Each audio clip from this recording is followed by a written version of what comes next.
Oh, man. I wish we could talk about it. Hey, everyone. Welcome to Books and Brew. I'm a to-the-point type of person. Get to your point in like 5 sentences or less. I'm not... That is the best way to talk to someone, is to get to the point. I'm one of those people, and then, pendejo, just tell me what you want. She's busting out the Spanish. I don't want to know the whole backstory. How you got to the bus. You need money for the other bus now. I don't give a shit what happened how you got there.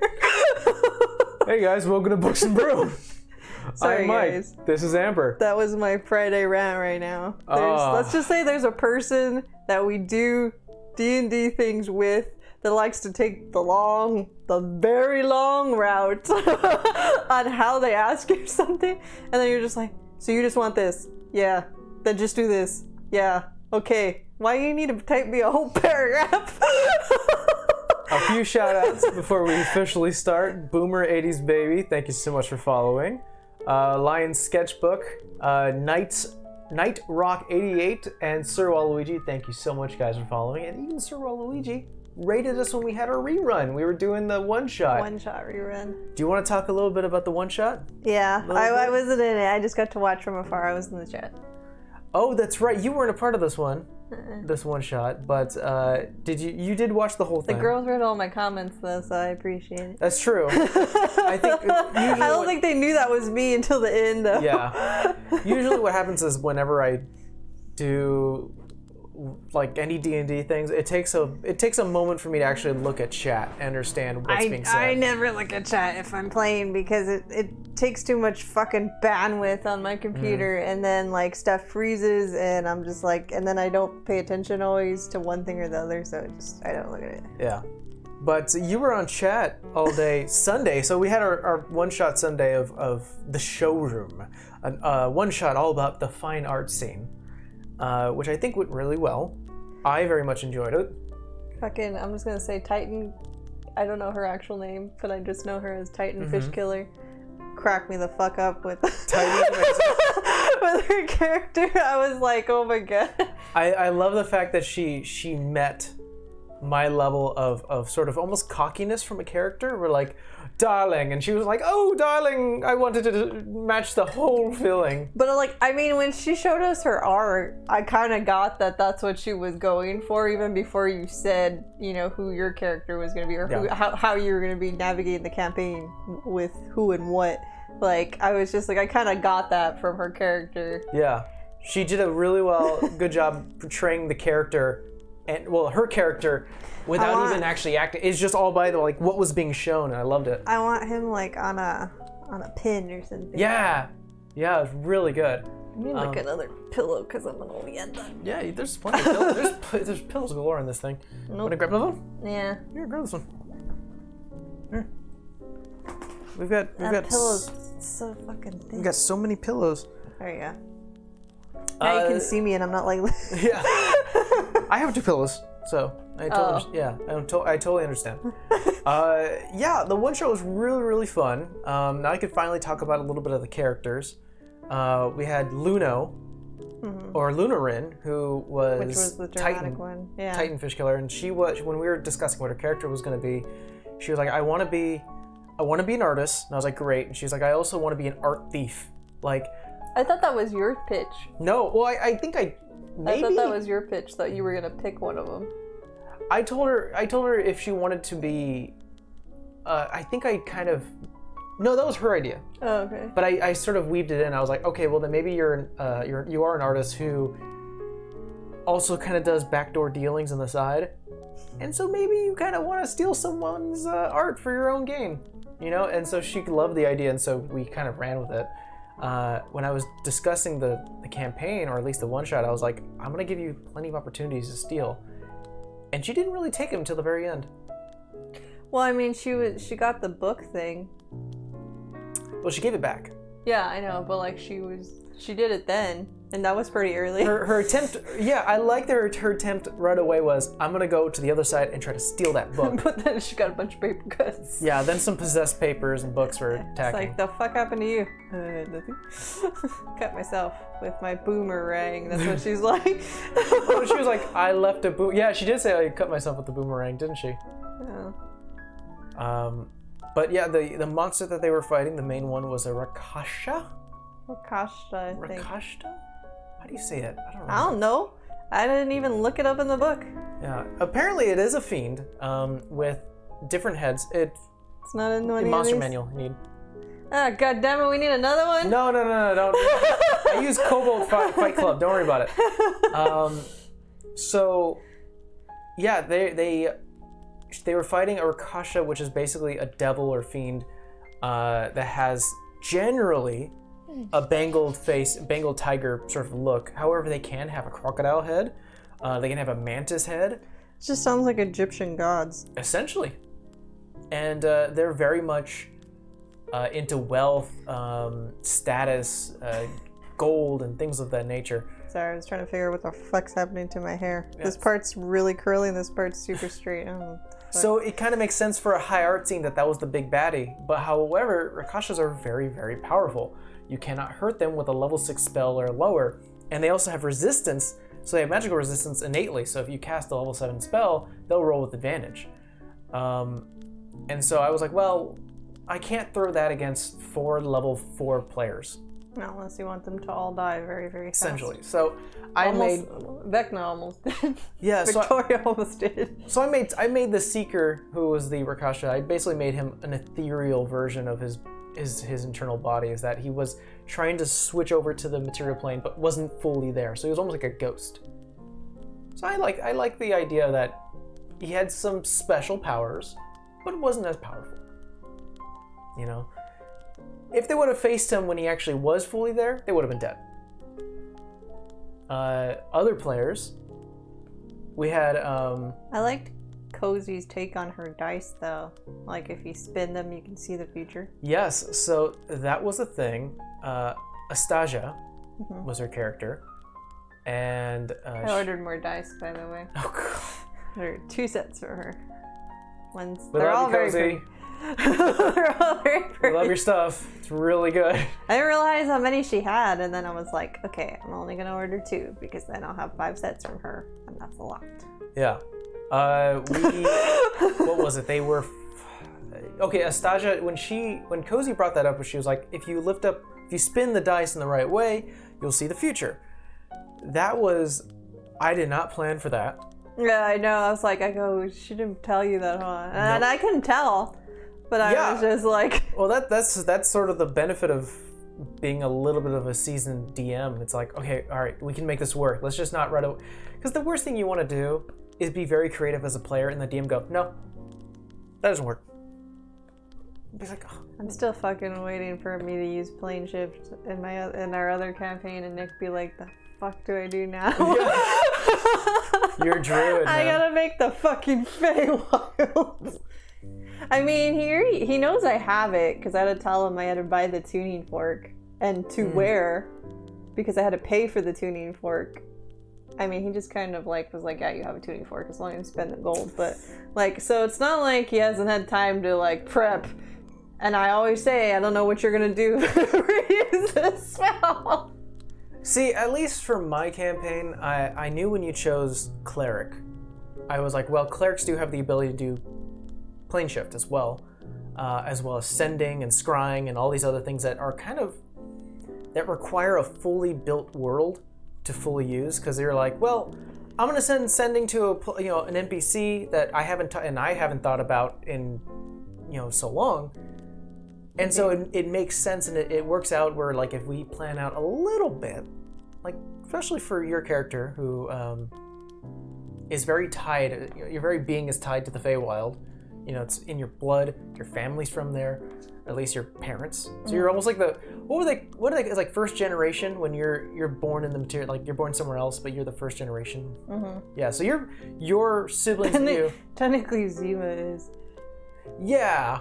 Because she's the oldest. But no, I mean, it's still generation gap. It's like your parents, your siblings, and you, and then like your kids. So you are still part of the first generation away from the Feywild.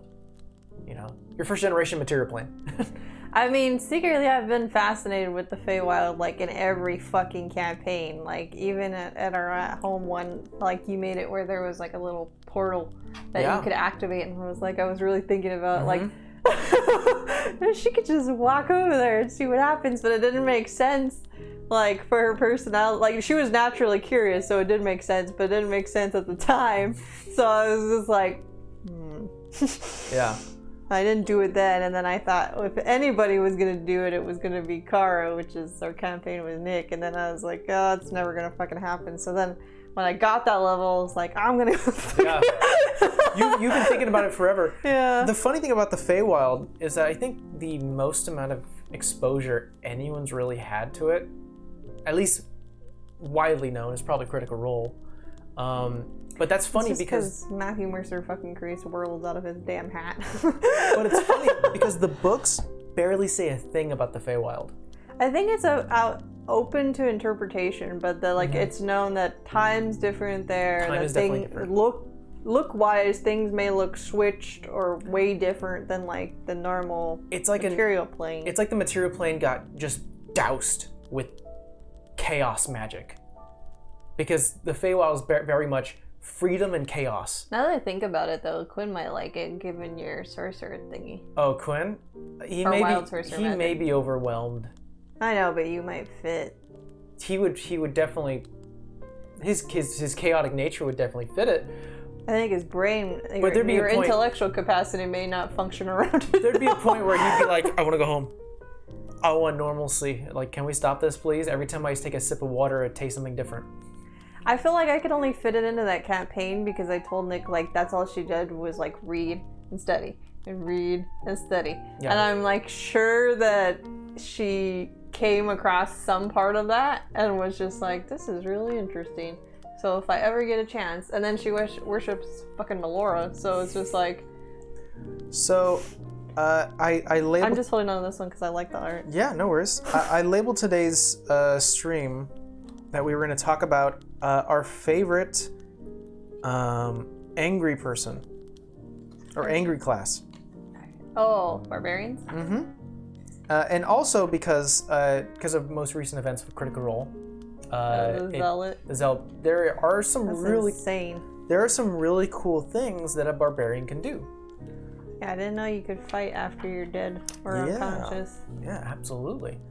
That got me thinking, and I should have done my own research, but from a Zealot Barbarian, when you do hit level 14 and you start to rage and you go down to 0, you can keep fighting, though you do keep on taking death saves.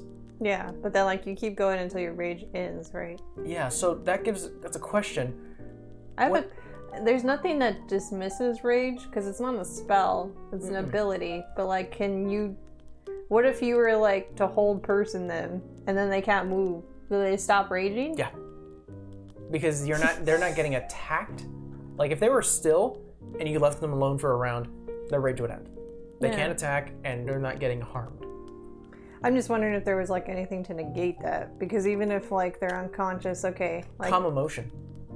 Oh, that too, yeah. I don't think it specifically says in the rules, but I definitely would flavor that a calm emotion spell.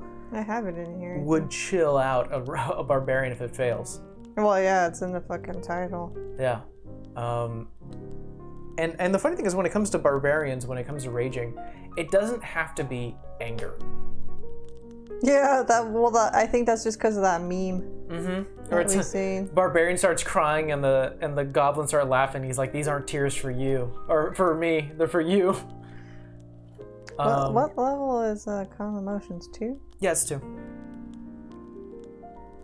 Yeah, it says you attempt to suppress strong emotions in a group of people. Yeah. Oh, so you can do it to a group. Each humanoid in a 20-foot radius on a centered point you choose within range must make a charisma save. No offense, most barbarians aren't charismatic. True. You can choose to fail the save. If the creature fails the saving throw, choose one of the following effects. You can suppress any effect causing the target to be charmed or frightened. Mm-hmm. Hey, that I didn't know. That's useful. Oh. When this spell ends, any suppressed effect resumes. Oh crap. Alternatively, you can make a target indifferent about creatures of your choice that it's hostile toward. This indifference ends if the target is attacked or harmed, so nobody would be able to touch it. But so's like, no, that's charm person. I would definitely, as a DM, I would definitely say the moment you cast Calm Emotion and the Barbarian fails, they release their anger. Regardless if they get hit the next round, the rage is gone. Just smack them. You're zen now. Too Like, bad. well, I mean, like you go, calm down, and they go, no more rage. And then they can get hit. You know, and they Well, it says they're not supposed to get hit. I as a DM, I would say, lost. You know? Again, that's just me. I'm sure other DMs would probably say otherwise, but I just go by the rules. I can't have a feeling. Usually, the way I think of it is that raging is a continuous battle, lust, or some sort of strong emotion. And the moment that emotion is gone, or it's, you know, you can't attack, you can't do anything, and it's fleeting, it's gone. But calm emotion is very much a useful tool, in my opinion, to stop a raging barbarian. How does that play into Vera and Rolly then? Like when she does Emboldening Bond? Because if he's not upset, or like does he just get more angry? When he what? Like, because you know how we're connected sometimes in battle. Oh, like Emboldening if he's not raging, it'd be an interesting trigger. Or like if he's already raging, is he more upset if I'm upset? Oh, I'm seeing I'm seeing an error in my thought here. Because like, I don't know if like you would use it as a trigger or he's just mirroring my emotion. Because I think you could use it flavor-wise. you know what I would do? Because I was thinking about that. And I'm also thinking about multiple conditions. So let's put you in a scenario. You and the group, you know, Vera, Rolly, and Savannah, are fighting a dragon. It roars at you, and a dragon's roar can cause fear. Rolly the Barbarian is right next to it and is raging and attacking, and he becomes afraid. You want to stop the fear, but you want to keep the rage.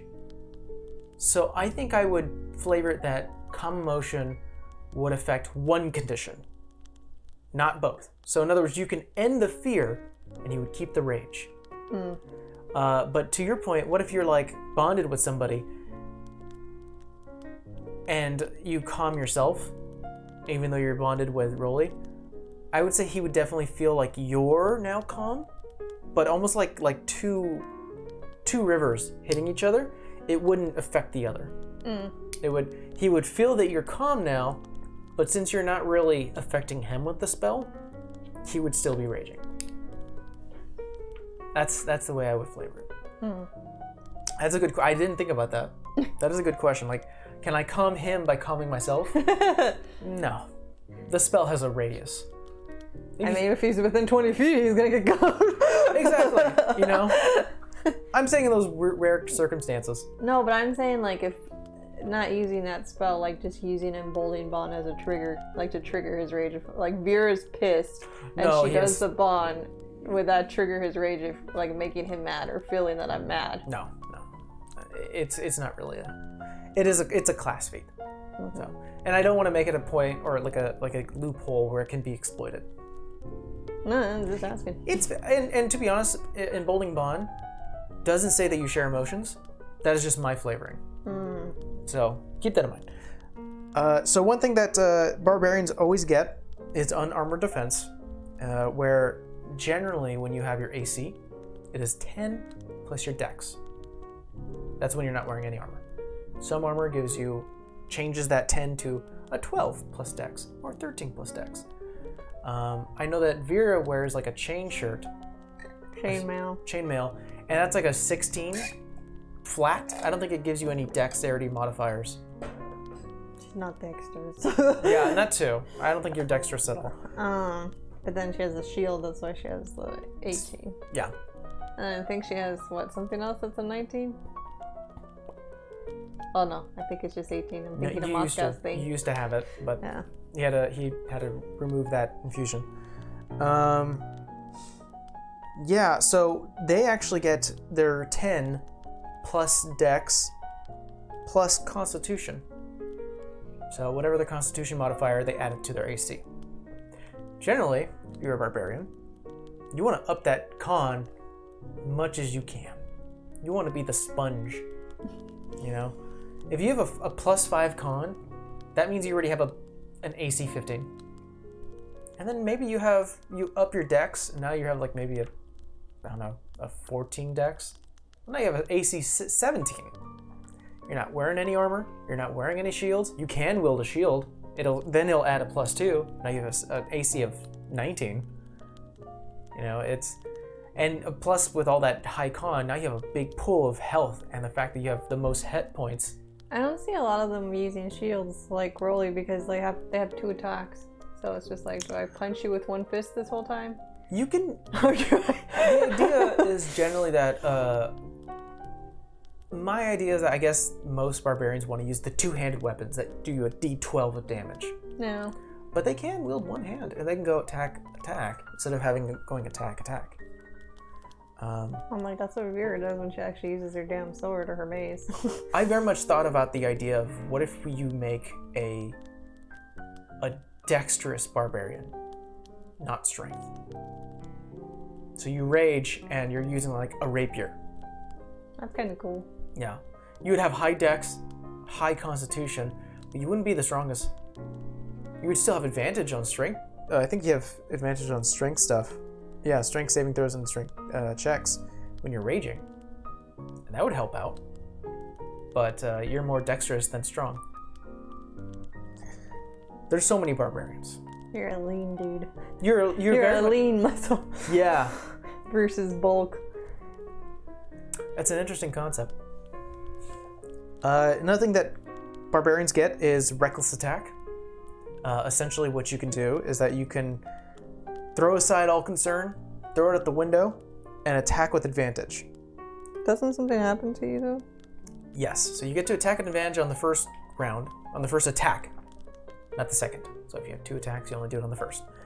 However, in the next round, every other creature who attacks you now has advantage.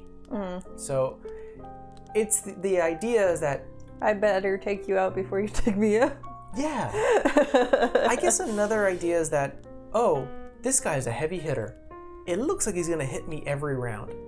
Then why does it matter that, he gets advantage? I need to hit him. No. Yeah. So when you know you're going to become the pincushion, and you're like, there's no helping it, there's no stopping it, I'm going to get hit. But that's fine, I'm raging, I'm taking half damage. I'm just going to do reckless. Gotta hit this guy. It helps. Danger sense. You don't even have to rage for this. You have advantage on dexterity saving throws against effects that you can see, like traps and spells. So you have advantage. Then of course that by 3rd level, then you get to pick your primal path, and there's so many, and we're not going to get into that. We talked about the zealot. There's the Juggernaut, which is what Rolly is, which is a homebrew one. I don't really think I have a favorite. I thought it was Unearthed Arcana. Was Juggernaut. Juggernaut was created by Matt Mercer. Oh, okay. Yeah. So it's definitely homebrew. Is that what's his face was? Grog? He was actually I think it's here. Oh, you said Berserker, right? That's it. Yes, he was a Berserker Barbarian. I kind of feel that Berserker Barbarians are lacking. Because essentially all they really get is more damage. Fine. They get to attack as a bonus action. Okay. However, whenever they do frenzy raging, they gain a level of exhaustion at the end of the rage. It's a big drawback. He was also a fucking Goliath, though, so I mean... It's true. I'm sure that has some perks, too. I don't remember, combat-wise, but... But, I mean, there are so many other... I think my favorite has to be the Totem Warrior. Essentially what that means is that you're kind of more of a nature, barbarian. And you get to choose totems represented by animals, and you can always flavor them. Well, that's what I had played around with that idea before, but then I was like, nah. And then I like the Ladrin thing or Eldrin thing. Because I was thinking of making them like part barbarian, part druid. You did think about like that. multi-class. Mm-hmm. And then I was like, I wasn't married to the idea, so. A moon druid totem warrior barbarian is the most OP combination you can ever think of. Because when you rage and then you wild shape, your rage applies to your wild shape. In addition, so you take half damage and then you have an extra health pool. In addition, your unarmored defense applies to your wild shape. So if you're playing a creature that has high con and dex, you no longer have like the standard 12, AC that like an elephant would have. Now you have like an AC 17 as an elephant. It took me getting all the way to level 13 to kill a dragon and then make armor that Kara could actually wear to beef up her AC. Yeah. And still it's lower than Vera's. Long time coming. But barbarians are fun. I mean, I honestly do like the fact that they are the tanks of the team. They take the most damage and they take half damage when they're raging. He just turned to me and went like this. Like an owl. They are, however, weak against other types of damage. So if a barbarian takes fire damage, whole amount. That's the only reason why I say like maybe you can make them a druid, just because, man, they'll make them wisdom saving throws. Well, it's kind of why I like the totem barbarian, is because if you take the bear totem at level 3, you gain resistance to all damage. Except for psychic. I mean, there's not too many things that have like immunities to psychic damage. Like other than like what if you're playing Kalashar? A Kalashar totem barbarian you have resistance to all. Doesn't matter. Fuck you, DM. All damage. I just found a good game breaking thing. Jesus. Yeah. That's very game breaking. Doesn't matter what you throw at me. Next campaign. Yeah. God, that's such a game-breaking thing. Yes. So good. Ooh, say hello. So, I wanna jump back to the showroom, because that was the most exciting thing we did last weekend. Yeah, we took a break from the main campaign. Mm-hmm. So tears and emotions will resume tomorrow. Well, okay. Hopefully not too much. Let's talk about that. We'll put the showroom on a little back burner real quick. So I know we were in Revine, so I just know that means I'm shit in trouble. But yeah, so I'll confirm what you know as players already. You're heading to Revine. You just arrived. The entire town, from what you can tell, is very much like natureless. It's very built up in an industrial place. Las Vegas light. Yeah. Times 10. Yeah. Arcane lights that sort of show like look at this, like the silhouette of a naked girl, girls this way. I mean, one of the guards that you walked past in the entrance was one of those flipper guys, like the card guys. He's like, go see the white. I like how Steve didn't pick up on that, and he was like, what are they giving? Tucks that thing away. I was rewatching the last episode, the last few minutes, and he was like, put that away. I was like, come on. For as naive as that character supposedly is, he's sure thirsty. Mm-hmm. But no, I wanted to make a city that was very much, it had its own rules, No way would your father, as whatever influence he had in Marigar, allow like public debauchery. Not to say that your father has like he's not no saint, but he wouldn't allow that. Like not to say that he has control over the laws, but definitely if he has influence. If he complains to the right people, they would listen to him. They'd be like, "Oh shit, Mr. Kavad is saying this shit. Okay, hey, we got a problem." But I wanted a place where people can have fun. There's gambling, there's drinking. You can assume that. I already told you it's like Vegas, so it's not that hard to think about. Oh, Vera doesn't mind the drinking concept. It's everything else that bothers her. Like, she's not, like I said, she's not a nun. I know she's not a prude either. I didn't make her a nun, but she was just like, I ain't accustomed to shady ass people coming up to my ass like every 5 minutes. Yeah. Every once in a while, okay, thus far we've had some shady people, but not this many in like a centralized location. Well, you had one person, just one of the guards was like, hey, what's it called? Like White Feather? White Feather? Yeah. Here you go, White Feather brothel. Hey. So I thought that was a funny introduction to show you what you're about to get into. I feel like she's less a prude and more of one of those people that's like, let me wipe down the table and my chair before I sit here. Okay. I'll sit down now. What do you know? Do you remember what you know about Revon? That's where my dead husband is, supposedly. It's true. There's a mansion there. Yeah. There's the devil, not the devil cult, but the cult, or whatever the fuck, devil worshippers there. Yeah. That's what Troop 14 said. There's the mansion. And it's in, like, Savannah's not from Revine, because she corrected you last stream. Yes. She's near there. No. She confirmed this. I think you're just forgetting. No, go all rewatch the stream. She said I'm not from there. Yes. But she's not near there. Oh. I don't think she released the name of her town. I think she did when she was talking to Rolly. But I don't think I was there.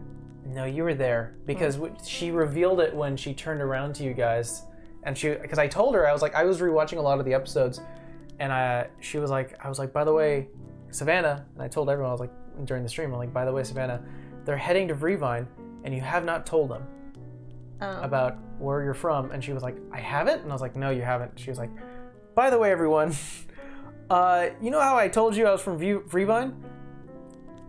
I thought the fact that I was talking about so much about the domain kind of was a hint, but I'm not from the kingdom. So she's actually not from the kingdom. Oh. And that was something I was working with Temple since the very beginning. When we had her, before COVID, we actually had a meeting about like, hey, where is our characters going to be from? Like, oh, I built this map and you can choose where you want. I told you, everyone in the room, I want you all to be from the kingdom. And you guys did. No, I wanted to be from the Estrovus domain. I said no. And that was the moment when everyone chose their towns. I got Temple, on my phone, and I was like, by the way, whatever you just said, it's a lie. And so she was like, what do you mean? I'm like, I want you to be from the domain, especially since you're choosing Tabaxi. She was like, oh, okay, fine with me. And I was like, great. I'm still gonna get you to the kingdom, but you're from the domain, and we kind of worked out. So she knows the queen, not personally, but like the way we discussed it was that knowing your king and queen. Yeah, I kept my mouth shut for as long as I could. It was so good. Hey, Temple. Yeah, I really was excited when we were like, by the way, we're heading to your fake town. Because I was like, all right, one town. You probably heard it from like a passerby, and so she told you she was from Revine. Totally wasn't. Yeah, that's why I say tears are going to resume tomorrow. I forgot what else. I mean, my notebook's over there. Yeah, so you know a few things. I'm not going to remind you of them all. I want to keep it secret. No, I want to read my notes. But you do know that there was a troop that passed by into Revine. Thanks.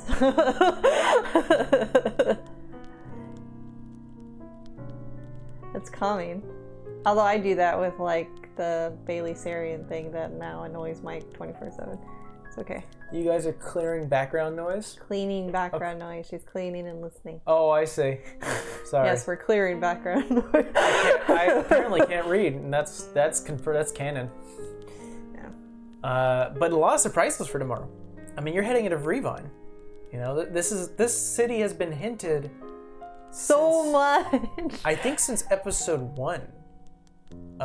Because when you were heading out to Varsal from Cilia, the first city that you started at, you ran into the carriage. Mm-hmm. And that carriage was from Revine. From right? Revine. And so I little seeds here and there.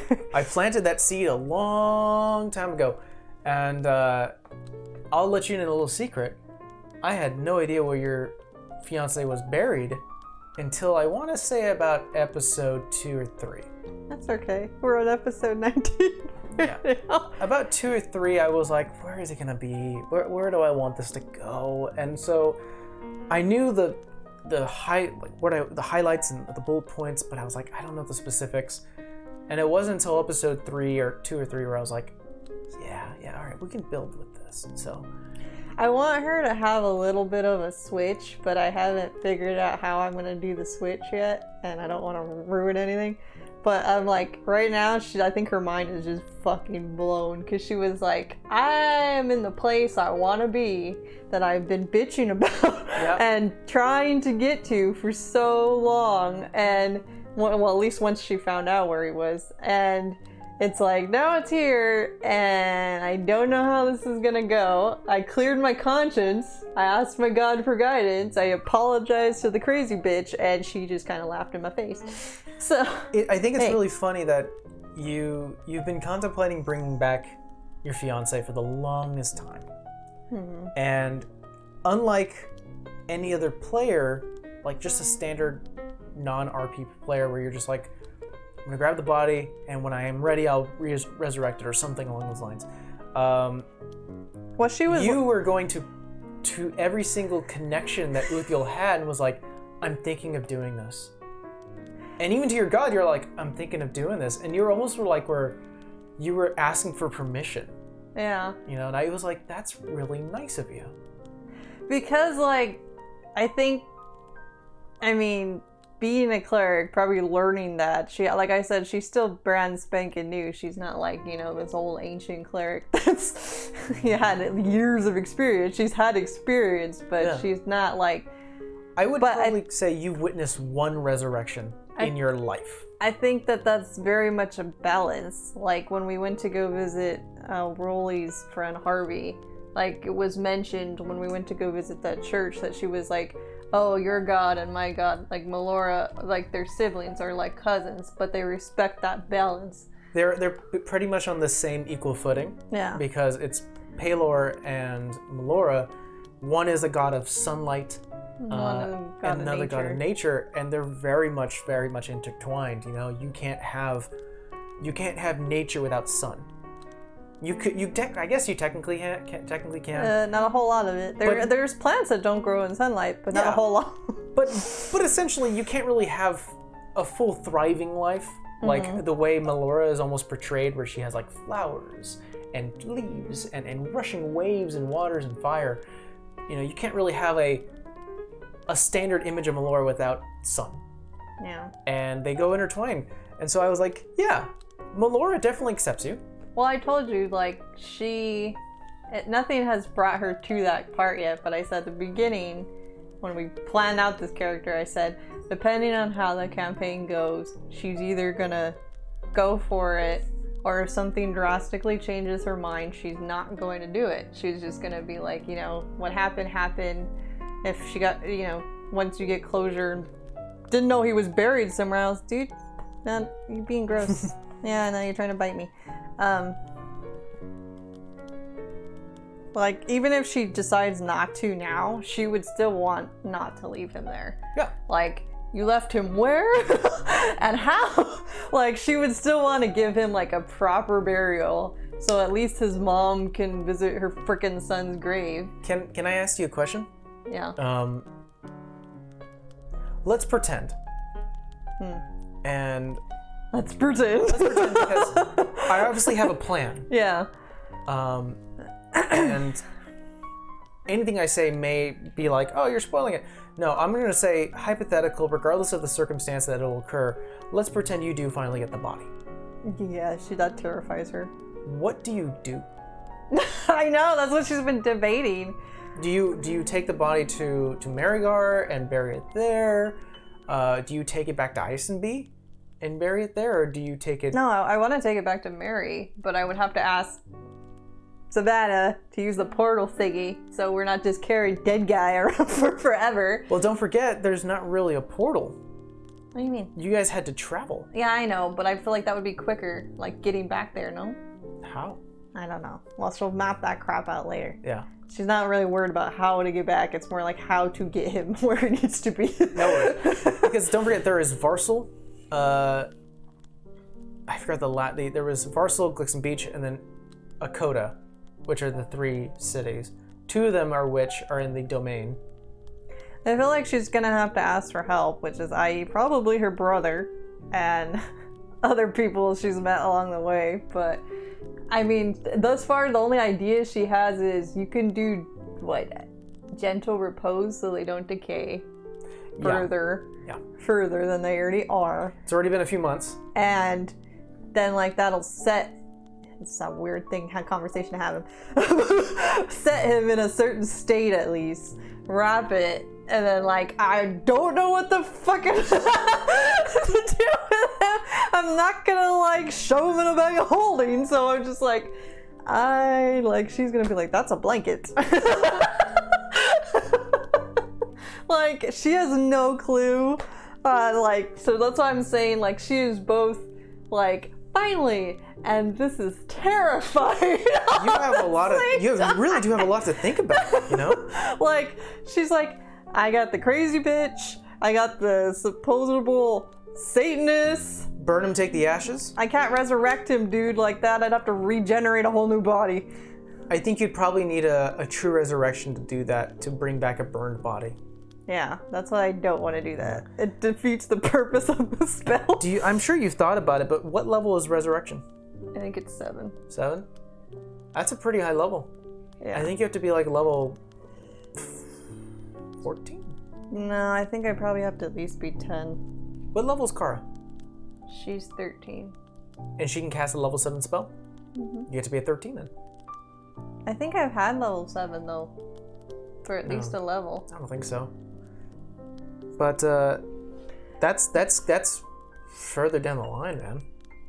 Oh yeah, it's not gonna be right now. Yeah. Unless she gets like a scroll and pays a bunch of money and then like does it. That is an option, and it is very expensive. But I think right off the bat, I think resurrection spells at certain churches are like 25,000.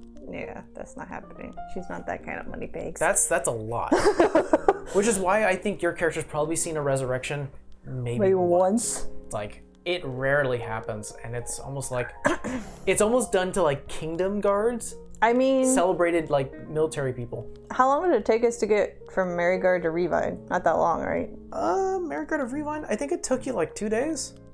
She'd probably have to bring him back there for a while until like she could figure out what to do with him. Even though my mama gonna be mad, but that's okay. Remember, when she talked to you, she was not mad, but more like she's gonna be mad if she has to explain it to my dad. You did what with who and they're where? Sorry, I'm that kid. Anyway, but yeah, that's why I said when you said, "Oh, we're here," I think a strain of fucking panic hit me because I was just like, dude, there's so much of my backstory in Revine, like so much. Yeah. And I've been nagging the group to be like, let's go to Revine, let's go to Revine. And now that I'm there, I'm just like, oh shit. Because like, honestly, I think she's at the point where she rather just like fight, figure it out. But then like once she sees him there, I think she's gonna probably flip her shit. The resurrection situation is much more complicated than I realized. Yeah, he needs I need a body, man. When I was planning, when Amber was saying like I want my character to have a dead family member or someone close, so we decided on the.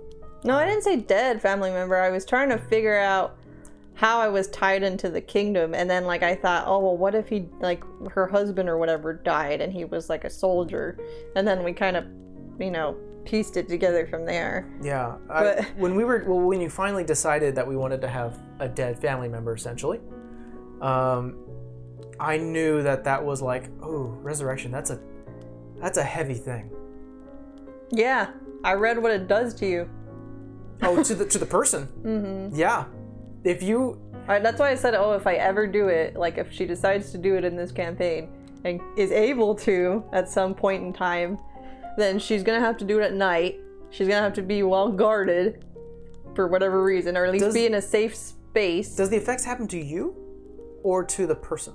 No, it happens to me. Oh, you'd be taken out. It says it's a taxing spell, so it says basically for until you long rest, it's not for 24 hours, until you long rest, you cannot cast magic. Yeah. At all. Yeah. Once you do this spell. And then you have disadvantage on attack rolls and ability checks and saves. For like 1D something days, isn't it? No. No? It's just until I take a long rest. I read it the last time. That's probably true. I just want to look at it. So it's like you have to physically rest for 8 hours or 4 hours or whatever the hell her thing is because she's an elf. Like we have a. So I was just like, okay.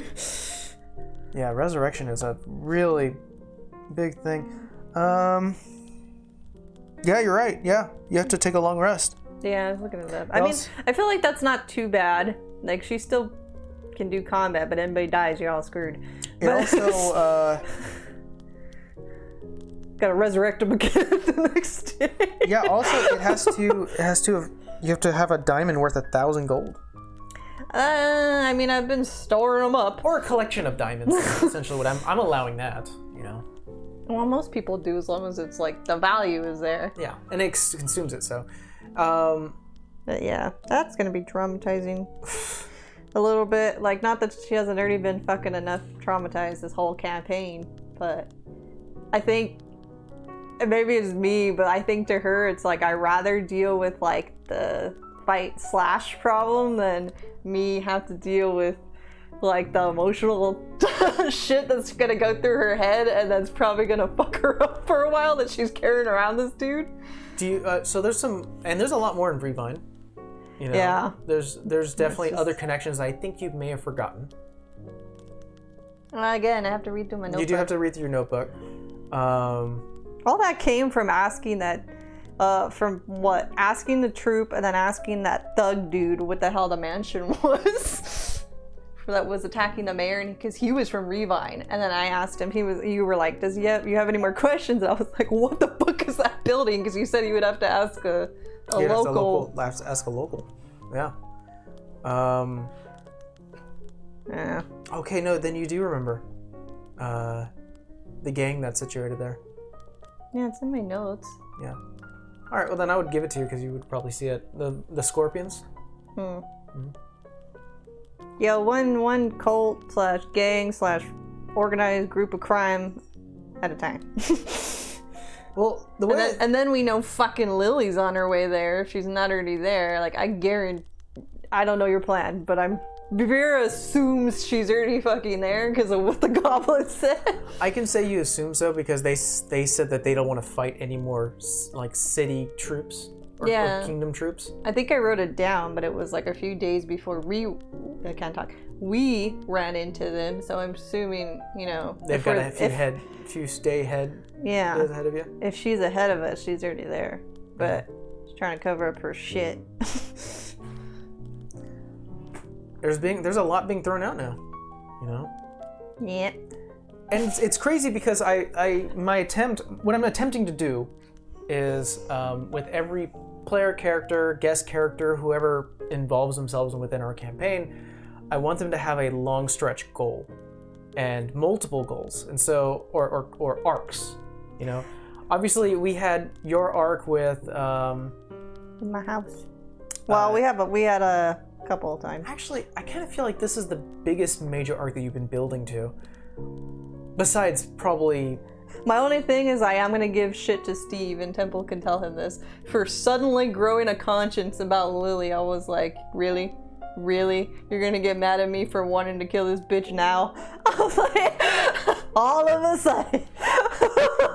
That's why I said at the beginning of, like, when we started this, I was like, dude, she literally, without you looking at her, prayed to her God, asked what to do, kind of wasn't given too much information, was like, okay, well, if I apologize to her or like try and somehow resolve this situation without any violence, like maybe I can do it that way, because she doesn't want to kill Lily, but she kind of feels like whatever the shit she's into is a lot bigger than whatever's around Vera, and that worries her because of the rank she is. I just missed something. What? the 9th of May is Mother's Day. It's a Saturday or a Sunday? Sunday. Oh. Continue. I'll say what I was looking up right now. I'm like, we're ain't no mother. None of us are. We're mothers to baby groups. A little behind the scenes. I am prepping for. Generally, what happens on this show and in this channel is that every other month we have a one shot. We just completed the showroom, and now I'm prepping for the next one, which will be happening in May. And so I gave a few dates out to some potential players. And I gave out a date for the. Did somebody tell you it's Mother's Day? Someone came out and were like, "We probably can't do that day because it's Mother's Day." And I was like, "Oh, okay then. then we'll do the other one." I did not realize that. I forgot. Yeah. Oops. Bad. That would have been bad. That would have been really bad. Hope your mama's not watching. There we go. There's an eyelash in my eye, and I finally got it off. But yeah. Okay, so let's go through the things that you guys went through that are pretty heavy. The Moscow arc, technically, all fucked us up. Technically, was not the Vera arc. Yeah, it wasn't. It wasn't meant to be. It was all for Rolly. I kind of felt sad that it was more focused on. Actually, no, I think it was a shared focus between you and Rolly because Rolly definitely didn't like Moscow, but had to work with him. Yeah, well, that was the thing and I said that after the first encounter with him because she was thinking, yeah, I'm gonna go meet, his dad or whatever, but this really isn't, like, it's gonna be awkward, but it isn't for me, so to speak, it's for him. Yeah. And that's the only reason why we're really going over there is because Mary said he could help us, so it's like, okay. And then it just opened up fucking can of worms amongst everybody. So, yeah, well. Yeah, I was. That was pretty much his sort of. I mean, we did find out a lot about all this. Yeah, found out that it had some fucking sort of cursed and shit. It was a curse disguised as a disease, or at least it was like acting like a disease. Well, you said it's a mix between a curse and then like some spore or nature shit. Yeah, it had a nature affliction from some sort of like fiendish quality. You said moss or something, or mold or whatever. I wrote it down. It was like mossy mold mixed with some sort of fiendish affliction, and it was being spread by heat. And so I was like, yeah, this is going to be like one of those things where it's like, it's not going to be a simple fix. You definitely cured a little bit. Yeah. With remove curse, but it's still afflicting him. I think I just made it lighter, right? Yeah, essentially. Less worse. Less for now. I think I don't know, we're all just like, I know we always say that like D&D characters are always so tragic, but then like you wouldn't go adventuring if you didn't have a reason. But man, we're tragic. Like, I feel like Savannah has PTSD and only gains more PTSD every time she learns more people had the same situation as her. Vera just fucking has PTSD from all angles. And I think Rolly has just, like, PTSD. So Steve is now in the room if you want to yell at him. Oh, you can tell what I said. I don't have to repeat it. Like, being away from his family, but doesn't really voice it. And then, like, I don't know, like learning more about it and realizing how in depth the scourge actually goes. So that's why I'm just like, man, like we all come to realizations, we all kind of put them on mute while we're adventuring. Sometimes, obviously not me all the time, but it's just like, I don't know. I feel like we get a little bit more fucked up the more we learn. Like with our at-home campaign. Hi, Gremlin. Like with Nomad, I thought like the story got more fucked up, but like the characters were set on what they had to do. I feel like this campaign, we're getting more mentally fucked up regardless of how the story's going. The biggest difference, and I've learned this, the biggest difference between our unstreamed campaign Nomad versus Magic at Mosted was that Yes, I'm shit talking you because Rolly decided to gain a conscience on not killing Lily, which cracks me the fuck up. the biggest difference is that I gave you guys long-term goals as your nomad characters. We had them this time too. No, this time I told you to give me multiple goals. Oh yeah, that's true. And I was like, give me like a long-term one and a couple of short-term ones. And you guys, I think at the very beginning, gave me like 5 each. And I'm like, we gave you 5? And I was like, I don't remember perfect. 5. Yeah, you gave me 5. You were like, I want to enchant the armor. Oh Yeah. I want to go see where my fiance was buried. I want to go reconnect with my family. And you had so many other things. And I'm like, perfect. Okay, well, remember this shit tomorrow. No, I was saying that, like, because Mike was like, you're asking for permission for a lot of stuff, and I was just like, well, to Vera, her sense of action is not like, let me kill that thing. Although this is why I shared that meme when we were like, nobody has to get hurt, but then we come out all drenched in blood. This is very much us in this campaign. Why don't we just talk to the guards? And then he comes back and he's like, I killed all the guards. Like, shit happens. It's fucking D&D. But like, you know, and I told Mike, I don't know what Batman movie it is, but like when he like tries to go make his peace with Joker. Oh, the Killing Joke.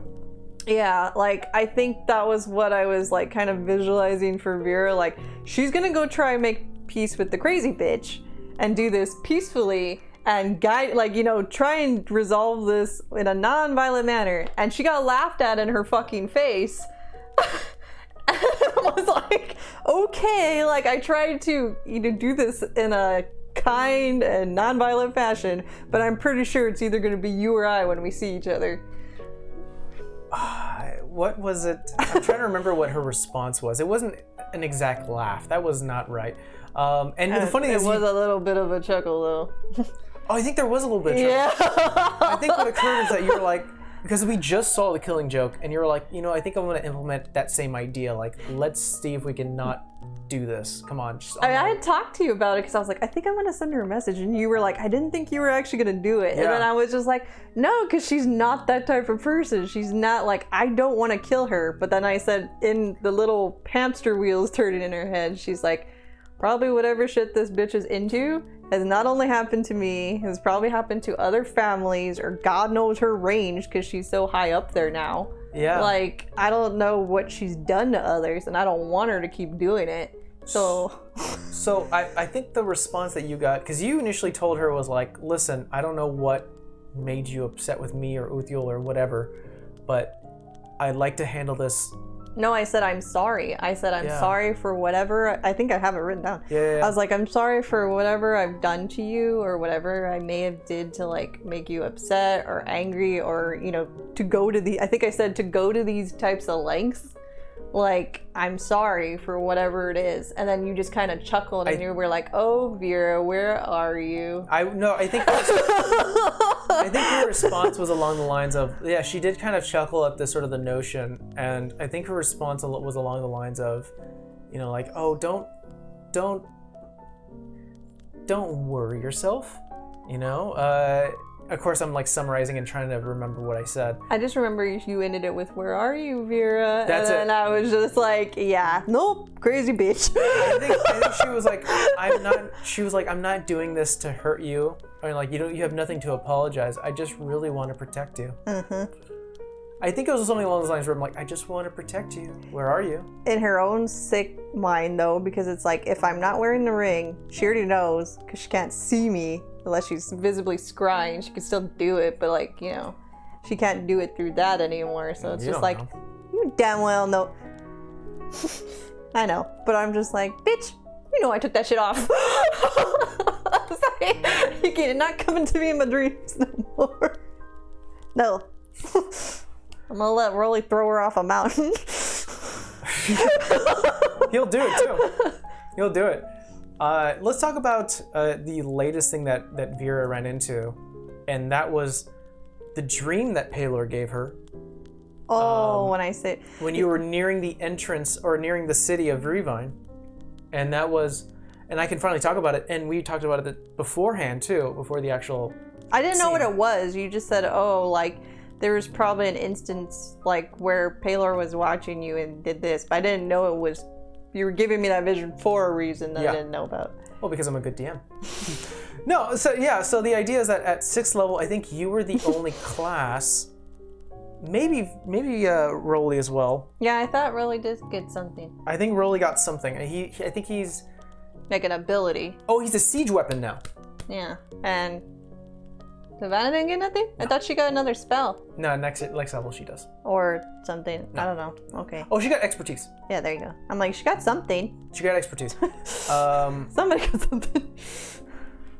I think, his was a little more difficult because I was like, well, he's a siege weapon. What does that mean? He's got elemental stats. And so I was like, well, probably what occurs now is that he's fought a bit now, and he's now a little more familiar with, like, I'm gonna rock a house. Sorry, that was my face when I got a monumental fucking idea. What am I thinking of? Where the dude, like... Kool-Aid Man? Fucking Hercules, damn, Disney. where, like, where you know how, like, he goes and hits the fucking mountain to kill the fucking Hydra? I was like, you could do that shit, but the Hydra's lily. And you're a siege weapon, so you do double damage to that mountain. If it's maybe got like a building on it. Maybe you gotta do it to a building. A building's not gonna go down with one attack, though. Yo, it might be a shack that falls on her. But if it's a shack, it's definitely falling, you know? I don't care. If it's like a single story thing, like, falls. I'm thinking of the cartoon, because he's like fighting that thing, and he looks up because he realizes, oh fuck, you know, beheading, every time I cut a head, beheading it's not getting me anywhere, I'm gonna die, so he just like fucking hits with all his strength the mountain, and then it just crushes the thing, and I was just like, that's a really cool visual. No, but I think it makes sense thematically for Paylor to sort of unlock this thing for you. And it not just being like, oh, now you have a new ability. It's almost like, you've always had this ability. It's just that you've forgotten, and I'm reminding you.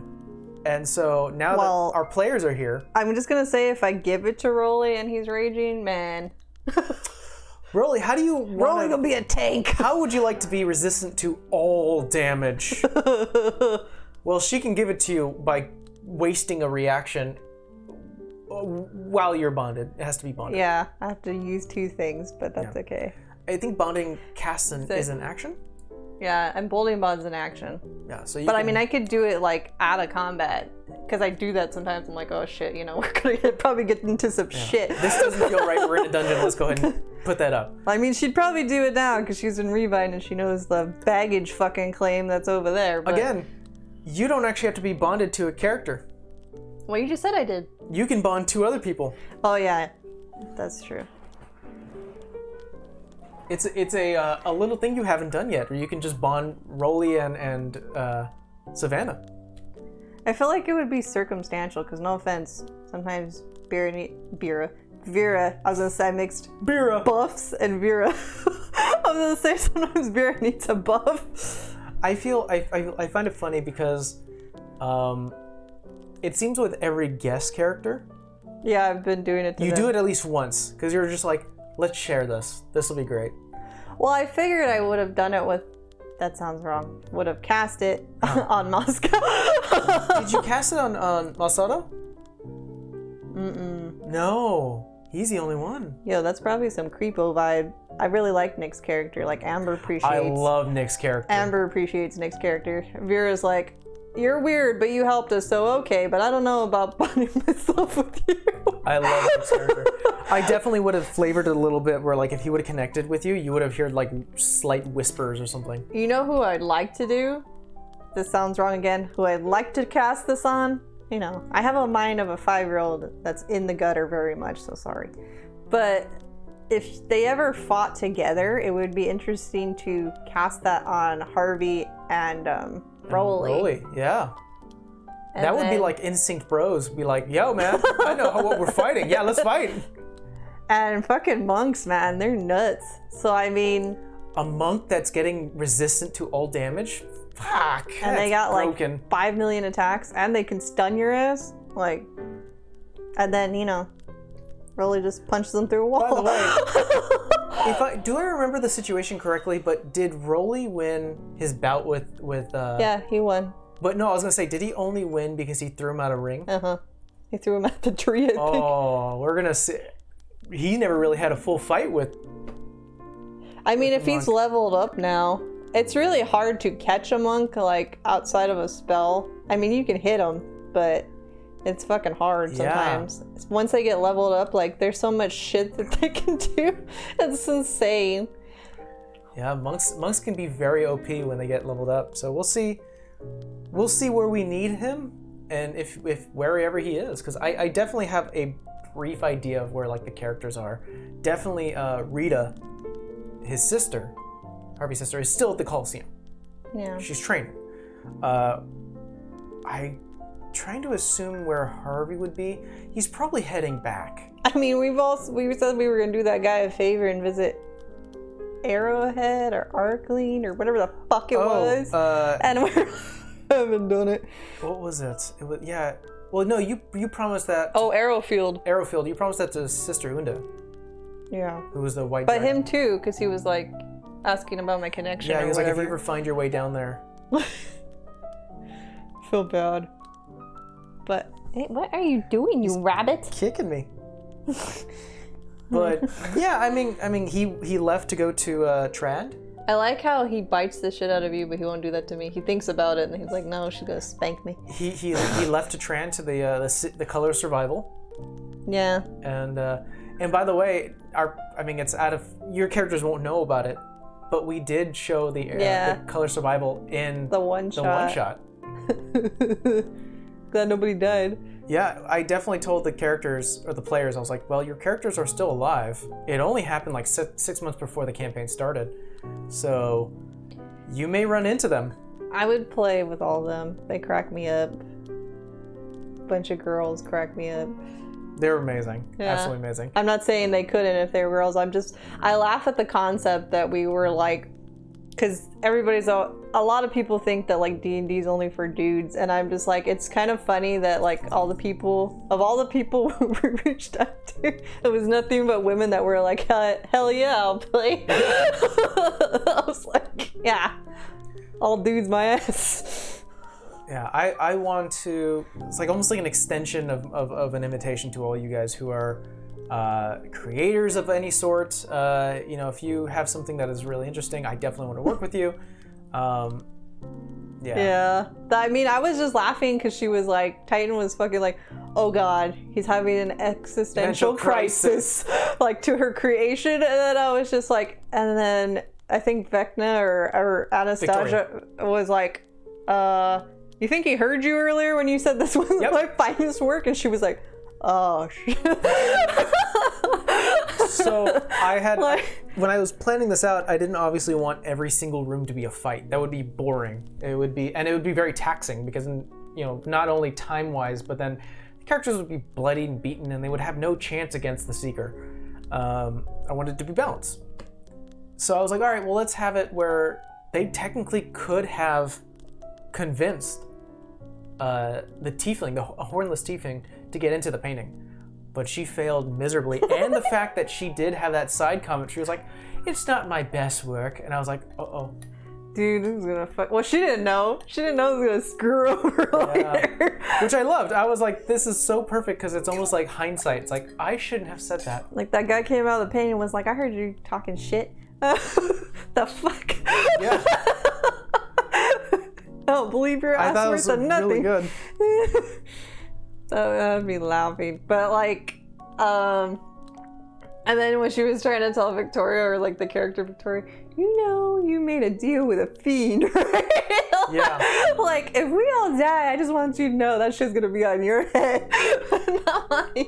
I mean, full disclosure, at this point I can actually say full disclosure, they were gonna have to fight him regardless.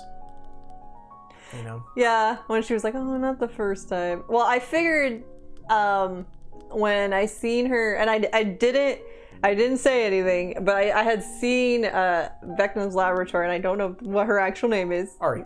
Mike knows. Ari. Her page, and she was like, gonna play something rogue on the one shot, and I could already forgot the adjective she used. I was like, oh, she's gonna be a little shit. Watch she be the one to sell her shit to this guy. I told Amber before the one shot, I was like, somebody's gonna do it. We were like, someone's gonna do it. I'm gonna give them the option to either, how do you sign the contract. How do you not do it? Or not do it. And I was like, and I have an option for both, and we'll see what happens. So they definitely, all four of them definitely could have signed the contract, went through the whole maze, gathered the things, and given the items to the Seeker. And I even had a little ending of them going to the 9 hells and I have hiccups now. Great. Showing off their wares and their art to demons and to devils. And I would be like, that's so cool. But they didn't do it. Well, 2 were on the fence. Like 1, Vecna was for sure. Her character Victoria was for sure. Cozy, who played Anastasia, was like, maybe, but let me read the fine print. And since Luna was like, nope. And since I can't understand your bullshit fine print, I'm gonna have to say no. Yeah. Which made sense because she was a wizard, right? Like she reads reads, magical text, and that's what she does. So it makes sense for her to want to read like the fucking contract. So character-wise, that was funny. She was like, "Yeah, I can't think I could sign that shit." I think Juniper was just straight out was, no. Dungeon Journals, was like, no, we're not doing that either. Nope. Yeah. Yeah, that like the way you had the screen split, it was just like, nope. Well, maybe NES. Well, so this was really funny. At the end of this game, near the end of the game, when they were going to talk or face, however you want to describe it, the Seeker. Yeah. The Seeker was very pleased that everyone brought their art pieces to him. He was like, but we're like, yeah, we're not giving you that shit. He kind of figured, because he was like, oh, you're gathering them. Either it's to prevent my influence onto them, or it's to bring them to me. And either way, you brought them closer. And so he already had a deal with Victoria. Mm-hmm. And so he was like, come on, let's give me your piece and let's talk. And so she did walk over to him, and I DM'd her because he whispered into her ear, and he was like, listen, thank you. I want their pieces too. So why don't you help me kill them, and I'll give you so much gold. Didn't she say let's go though? Like, 'cause she was trying to get them out of the area. No, she was like, hey, why don't we have like a meal to sit down and think about this? And she was like, let's go ahead and go and everything. And I was like, what is she playing at? Yeah. I didn't think she wanted to kill them. But like when he told me after what you had said, I was like, oh, I don't think she was like, I don't want to kill them. Like, that's not my deal. I just want the money. Yeah, he was the one who was going to bring the lunch. Yeah. But I really was kind of hoping that she was going to take that initiative and be like, sure, I'll kill them. I like how they were so cool. They were all like, and we never got lunch. And then you were like, she never offered lunch. And then I rewatched it and I was like, she never did offer lunch. She never offered lunch. She was going to offer lunch. I think they assumed like they were going to get some more food since they But the funny thing is, sitting there waiting for the whole time. That is so much like a ritzy person mentality. It's like, where's my catering? Where's the coffee girl? Where's my mocha latte? I ordered it like 30 minutes ago. I like we had a running gag that what's her name? What was the Afro Poop? Oh, Madame LeBlanc. Yeah, and we had a running gag that she was Edna from The Incredibles. Yeah, and then we had And then we had a running gag that the waffles secretly had LSD on. I saw that. And then I was just like, oh man. Yeah, Madame LeBlanc is still alive, and out of character. You guys may meet her, depending on where you go and if you want to visit. Mm. I definitely have a brief idea of where the other artists are in the world and what they may be doing.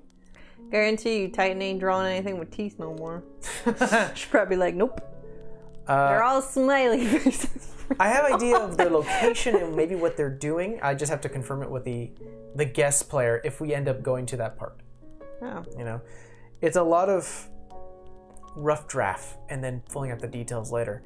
Obviously, we're still trying to get more guests in, and it's exciting. So we'll see. A goblin one shot should be fun. We do have so I think we have talked about it before. I want to do. It's called Minor Architects, which is the one shot. I was like, Mike's like, oh, we're gonna do guests, and I was like, but I'm gonna be in this one, right? And he's like, yeah, you can be. Why? And I was like, because I want to be a little shit. I want to be a little goblin. And it kind of works out because we may end up having another break that day. But it really works out that way. And we'll end up having another one. That's like the weekend of my birthday, isn't it? That's what, week after. Oh, okay. Yeah, 30th is... My dice will be kind to me. Yeah. All right. Well, I think that's all we had to discuss today. You know? I have to prep for tomorrow. I've been prepping... I've been typing like a madman. I'm over there like, I want a nap. Well, it's funny because this 2 weeks has been great. It has been like busier though, because we finally, I don't know if we just have lurkers, if it's just Steven Temple, but we finally established a fucking content schedule, and it stares me in the face every day I come in here. Yeah. So we've been trying to like preemptively make content, and sometimes it works and sometimes it doesn't, and so I think we've gotten it under wraps now. But I told Mike, with anything new, it's probably gonna take you about a couple weeks to adjust.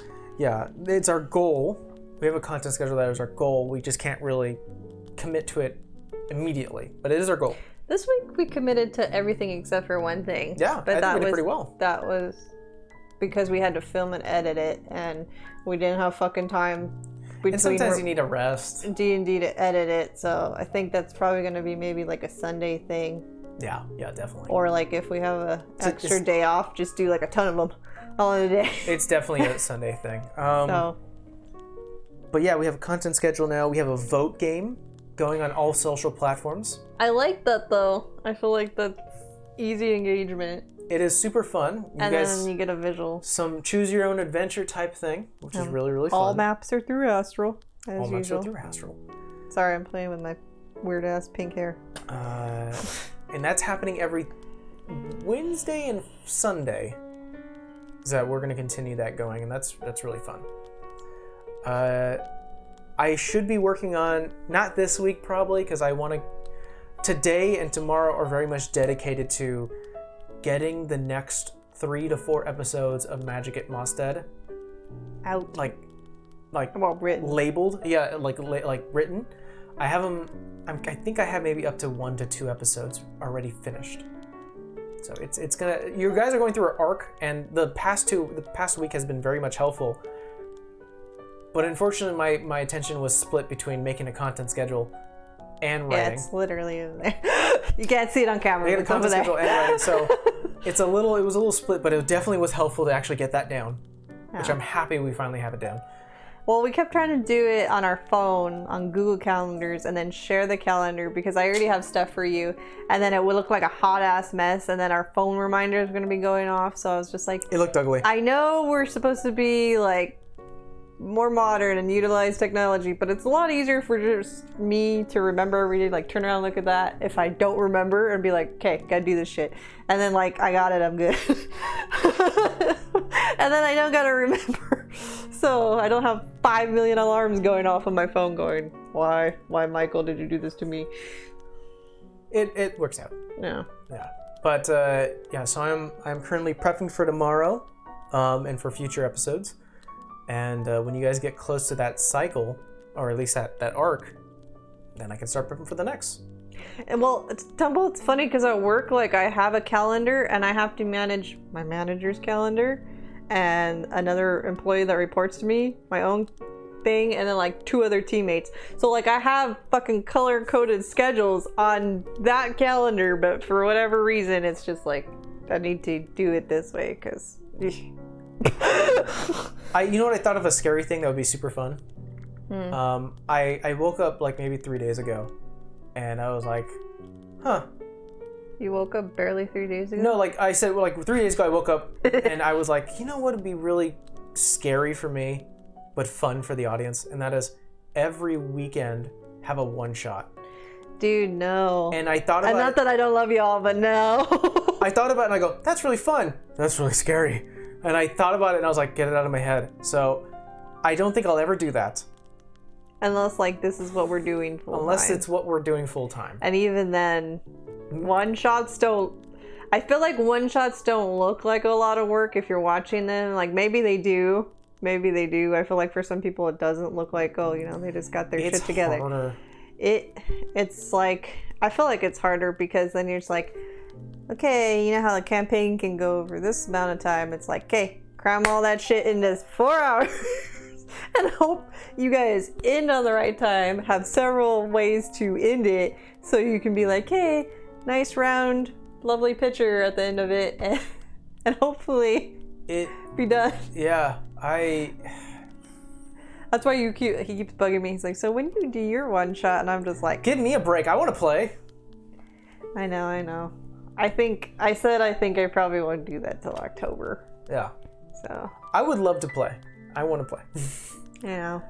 But it's really strange for me because like I even had someone. I think it was someone on our Discord. And I'm trying to remember the name, and I'm really sorry. I should know it. It's like Morgana or more whatever. Was it her? I'm so sorry. Yeah, it definitely is. Morgana. She was like, well, why don't I DM one day? And I was like, that'd be super fun to actually have like someone DM for us. But it is very difficult for me to give up that power to someone. I think you just give it up to me because who and what I am to you. Like I can give it up to many of my players because I've worked with them so long, but it would be very difficult for me to go, yeah, here. Maybe I should ask Nick. Yeah. I can maybe ask Nick if he wants to do another one shot and maybe have us be involved. Nick corrects me up. But I mean, yeah. I mean, you do play with him and then we have a Sunday campaign. We won't talk about it. But, Jesus. Man types me novels. Anyway. But I think we're going to end that here, guys. Thank you so much for the VOD gang who are probably watching us right now.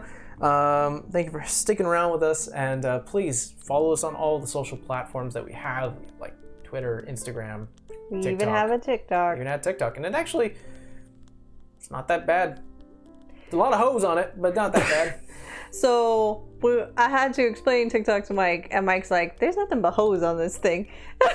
And I was like, ain't nothing but hoes. Well, yeah, because it's gravitated towards people younger than us, and everybody's just trying to get fucking attention. Mm-hmm. But like the actual D&D stuff like cracks me up. Like there's one guy that like good content does taverns, and I'm like, and we ended up watching almost all his fucking videos. It's so satisfying. His videos are so satisfying. I think it's honestly called like somebody's tavern. It's like T, like his name starts with a T, I think, and it's like something, yeah, T's Tavern or something along those lines. And I'm like, she already knows who it is. Not to point out the obvious, unfortunate obvious, is that he does seem like he's missing fingers, maybe to sort of. Well, he normally has gloves to cover it up, or like the wraps. Yeah, but just sort of to make him a little more easy, more recognizable. Dude, not even that. The man can make coffee with like less appendages than me. I think he has, not counting a thumb, because I don't think a thumb is considered a finger. I think he has 2 fingers with his thumbs, and he still is like everything he makes. He's like super quick, shows you all his processes, and you're just like, I just want to watch you and take a nap, and now I want coffee, but I want that coffee, and I can't have it. I'm really sorry that that's what I remember from the guy, and not his actual name. But it is something. If you ever run into that video and you go like, oh, hey, that guy has, that's the dude we're talking about. You are Mike has to remember weird ass shit about people to even remember people in general. So I apologize if we offend somebody. But yeah. I'm pointing at the obvious. I'm not saying it's bad or good. I know, but like I'm giving the disclaimer. If a dude had like one of those reverse mohawks, I'd be like, yeah, it's the dude with the weird ass fucking weird mohawk. Remember how you told me not to do that to people when I described them? Yeah. And I only described them like that to you personally, and you were like, don't do that in public. This is, see what you're doing right here? You don't be like, hey, the guy with the weird fucking limp over there. I didn't say weird. I didn't say weird. I said you don't explain I didn't say weird. Like that. I did not associate it with a negative connotation. Disclaimer, Mike means no harm, but sometimes shit comes out of his mouth that shouldn't come out of it. I apologize if we offended it. If you got a crick in your neck and you were constantly like this, and I was like, you have to like, who's the guy who stole? I'm like, guy with a crick in his neck. I'm not saying it's bad. I'm just saying that's what you are. I know you mean more. But I'm just like, I have to put the disclaimer because it's the internet and everybody's offended by something. It's true. So I'm just like, maybe not Please don't cancel me. Maybe not that, okay? I didn't mean it. The dude has a disability, but even with the disability, he probably makes coffee and drinks and all the other loveliness that he makes on his channel probably way better than anybody that doesn't have the disability, in my opinion, because I can't do that shit. I'm just saying, I watched all of his videos, and each video was like, all right, what's the next one? Yeah, and then you hid them from me, and you were like this, and I was like, hey, I want to see. Yeah. We've been doing this goodbye for like the last 5 minutes. We have to go, guys. I have to finish the prep, so I had to censor yourself. We will check you guys tomorrow at 2 p.m. Pacific Standard Time for some magic at Mustad. Episode what number? 19. What matter? What number? Episode 19. Night Temple. Night Steve. He woke up 3 days ago. Laters. Bye.